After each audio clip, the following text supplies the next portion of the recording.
The spinal cord provides a vital link between the brain and the rest of the body, where the spinal cord and its attached nerves serve as a pathway for sensory and motor impulses, as well as they are responsible for reflexes, which are our quickest reactions to a stimulus.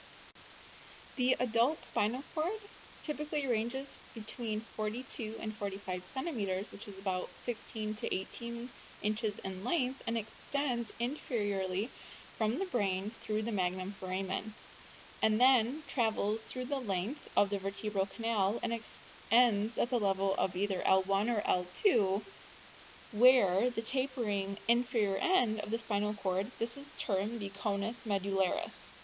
The conus medullaris marks the official end of the spinal cord proper, which again is usually around lumbar vertebrae 1 or 2, and inferior to this point, groups of the axons, collectively called the cauda equina, project inferiorly from the spinal cord.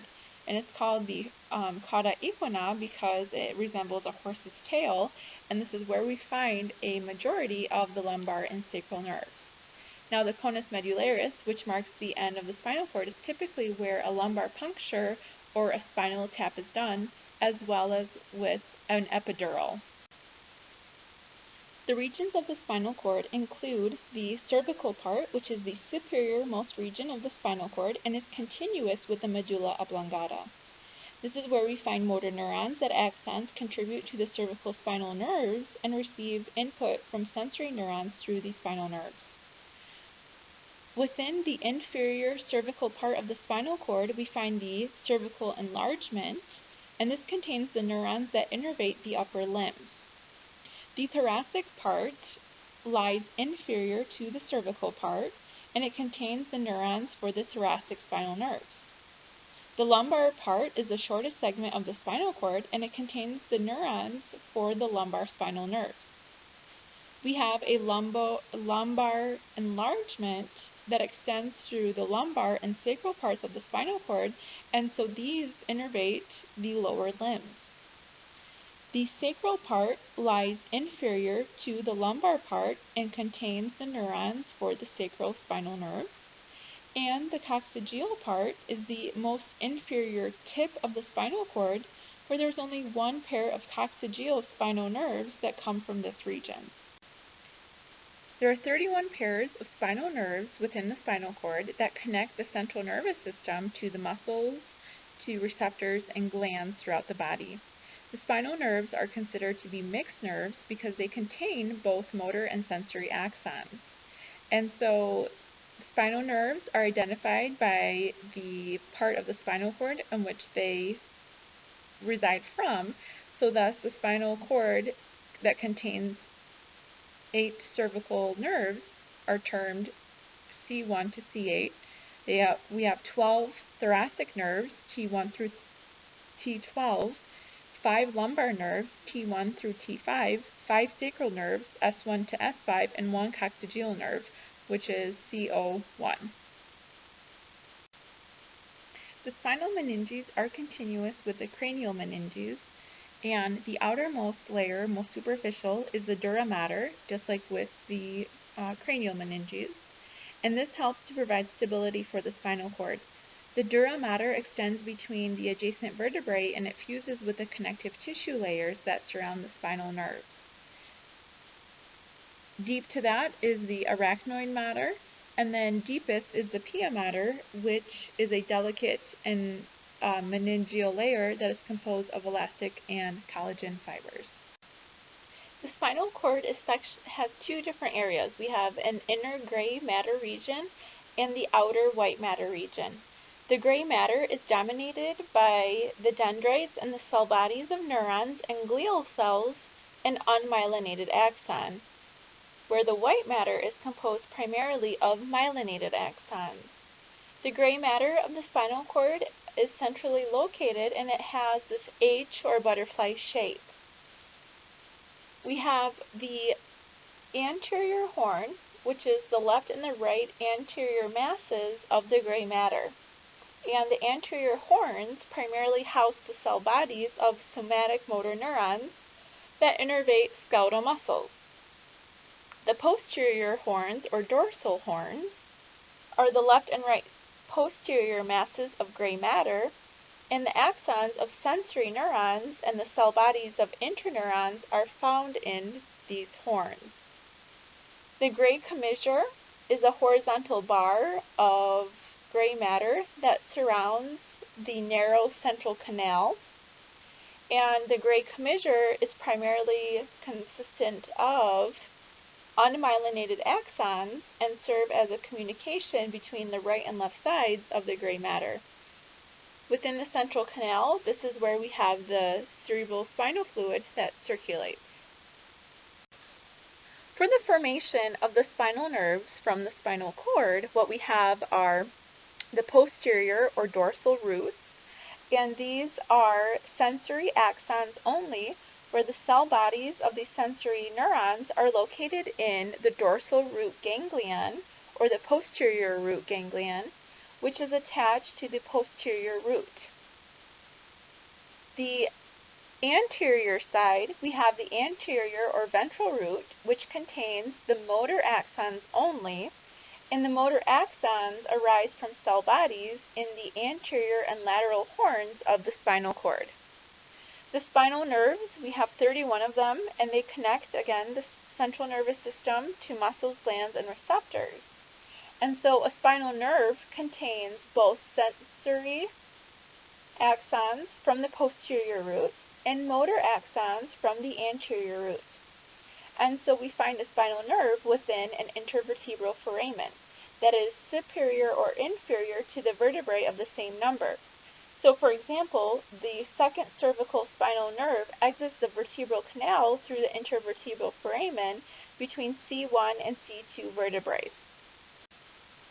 The organization of the peripheral nervous system allows two different pathways that are integrated within the spinal cord. And so the central nervous system communicates with the peripheral body structures through the different pathways. And these pathways can either conduct sensory or motor information, where processing and integration occurs continuously alongside them.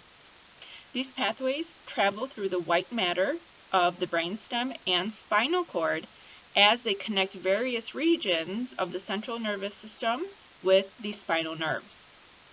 The nervous system pathways are either sensory or motor again, and so sensory are called ascending pathways, and this is where, again, sensory information is gathered by sensory receptors that ascend up from the spinal cord to the brain. And so sensory pathways conduct information about limb position and the sensations of touch, temperature, pressure, and pain that sent that information to the brain. And so also there is fine integration between touch, such as texture and the shape of unseen objects, and this includes pressure, touch, and vibration perception. Also, we have temperature and pain that allows us to detect the sensation, as well as a sensation of itching, and then proprioception that allows us to detect the position of joints, stretch in muscles, and tension in tendons. And so that information then is traveled to the nervous system, and again on the dorsal side of the spinal cord, and then information is integrated within that spinal cord where it's sent up to the brainstem, or it can be conducted there, and the impulse is then sent on to the ventral side, where now we have the motor pathways. And so the motor pathways are also called descending pathways, because this is where now information is taken from the brain through the spinal cord and then essentially to muscles. And so we have cell bodies within the motor neurons and interneurons that are involved in innervation and controlling of limbs and the trunk muscle that are found in the anterior horn and the gray matter between the anterior horn and posterior horn. The motor neurons that we find also are responsible for both conscious and unconscious control of skeletal muscle activity.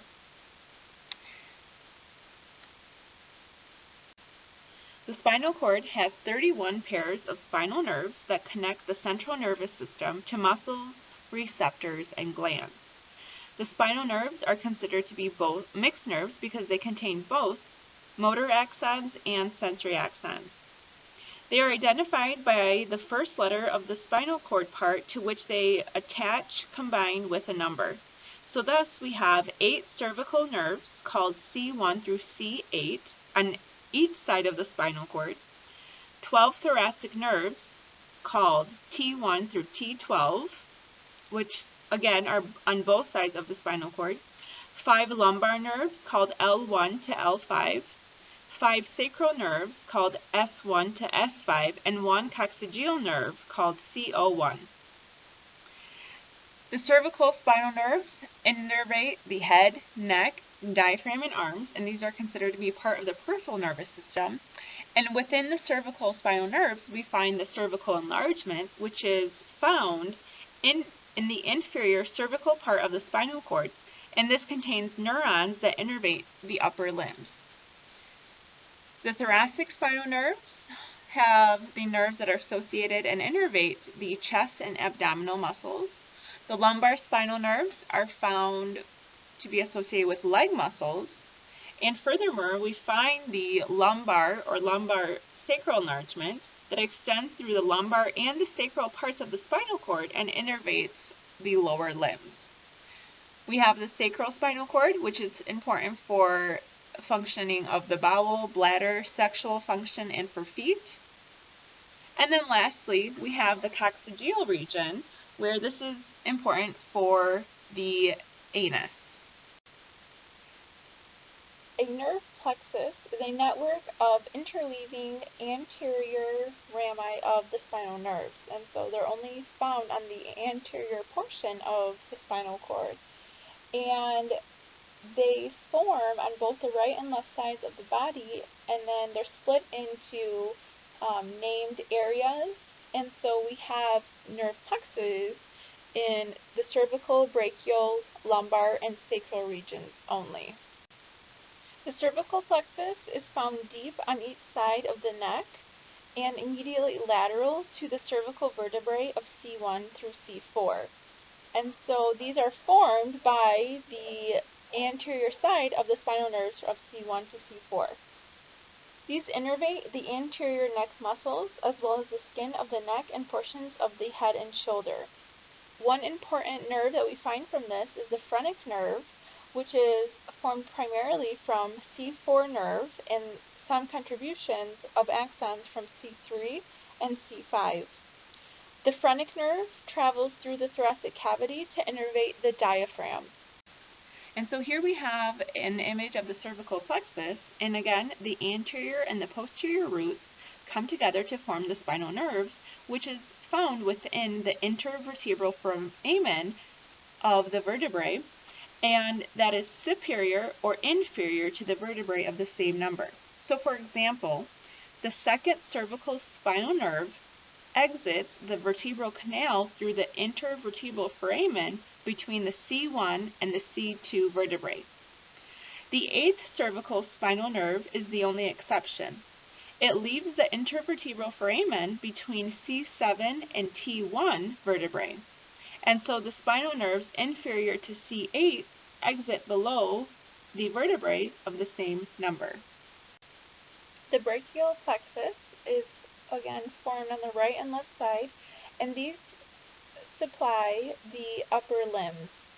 The spinal nerves involved are C5 through T1, and they extend laterally from the neck and pass superiorly to the first rib and then continue into the axillary region. Each brachial plexus innervates the pectoral girdle and the entire upper limb of one side. And these are further divided into 3 different regions. We have the superior trunk, and this is formed from nerve C5 and C6, the middle trunk, which is formed from nerve C7, and the inferior trunk, which is formed from nerve C8 and T1. Upon reaching the axilla, the anterior and posterior divisions converge to form 3 cords. The posterior cord is posterior to the axillary artery and is formed by the posterior division of the superior, middle, and inferior trunks. Therefore, it contains portions of C5 through T1 nerves. The medial cord is medial to the axillary artery and is formed by the anterior division of the inferior trunk. It contains portions of nerves C8 through T1. And finally, the lateral cord is lateral to the axillary artery and is formed from the anterior division of the superior and middle trunks. And it contains portions of nerves C5 through C7. Finally, from the three cords of the posterior, medial, and lateral cords, there emerges 5 major terminal branches. The first, the axillary nerve, travels through the axilla and posterior to the surgical neck of the humerus. It emerges from the posterior cord of the brachial plexus and innervates both the deltoid and the teres minor muscles. Next, we have the median nerve, and this is formed from branches of the medial and lateral cords to the brachial plexus. This nerve travels along the midline of the arm and forearm and deep to the carpal tunnel of the wrist.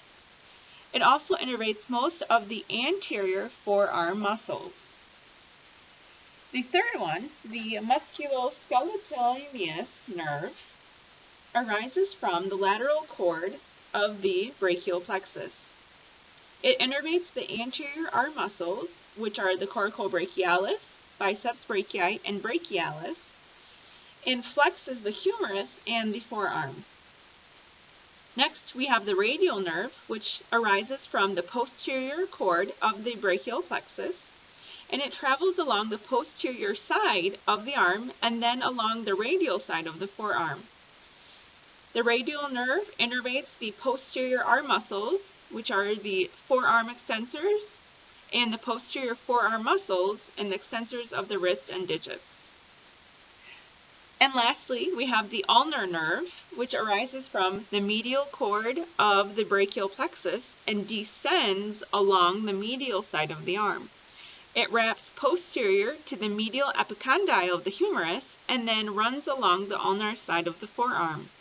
It innervates some of the anterior forearm muscles as well as the intrinsic hand muscles. The left and right lumbar plexus are formed from the spinal nerves of L1 to L4, and they along the psoas major muscles in the posterior abdominal wall. These are subdivided into an anterior division and a posterior division. The main nerve of the posterior division of the lumbar plexus is the femoral nerve. This nerve supplies the anterior thigh muscles such as the quadriceps femoris and the sartorius and ellipsois. The main nerve of the anterior division is the obturator nerve, which travels through the obturator foramen to the medial thigh. There the nerves innervate the medial thigh muscles, which adduct the thigh. The left and right sacral plexuses are formed from spinal nerves L4 to S4 and are located immediately inferior to the lumbar plexuses. The lumbar and sacral plexuses are sometimes considered to be the lumbosacral plexus. However, the nerves from the sacral plexus innervate the gluteal region, the pelvis, the posterior thigh, and almost all of the leg and foot. The sciatic nerve is the largest and longest nerve in the body. This nerve projects from the pelvis through the greater sciatic notch of the os coxae and extends into the posterior region of the thigh. The sciatic nerve is divided into two divisions, into the tibial division and the common fibular division. And this division occurs just above the popliteal muscle. From the sciatic nerve, we have the two different divisions, and so from the first division of the anterior side, we have the tibial nerve, and this is in the posterior thigh. The tibial division of the sciatic nerve innervates the hamstrings and the hamstring part of the adductor magnus. It travels in the posterior compartment of the leg, where it supplies the plantar flexors of the foot and the toe flexors. In the foot, the tibial nerve splits into the lateral and a medial plantar nerve, and there it innervates plantar muscles of the foot. Then we have the common fibular nerve, which is a second division of the sciatic nerve, and it is formed on the posterior division. And so this nerve supplies the short head of the biceps femoris muscle, and then along the lateral knee, it wraps around the neck of the fibula and then can further split.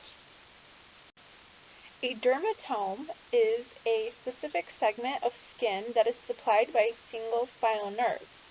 All spinal nerves except C1 innervate a segment of the skin. The skin of the body can be divided into sensory segments that collectively make up a dermatome map.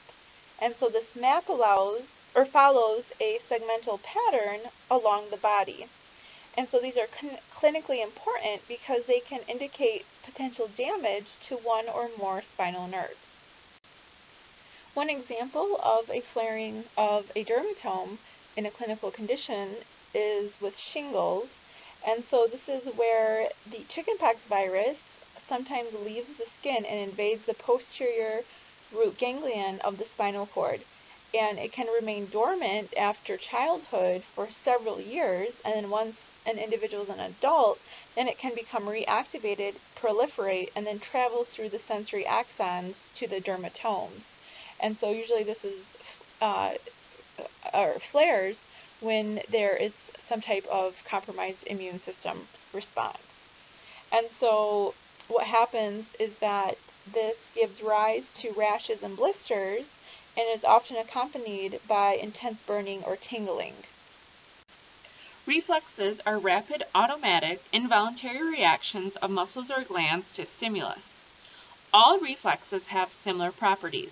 These include a stimulus that is required to initiate a response, a rapid response, which requires that few neurons be involved and a synaptic delay be decreased, an automatic response, which occurs the same way every time, and finally, an involuntary response, which requires no intent or pre-awareness of the reflex activity.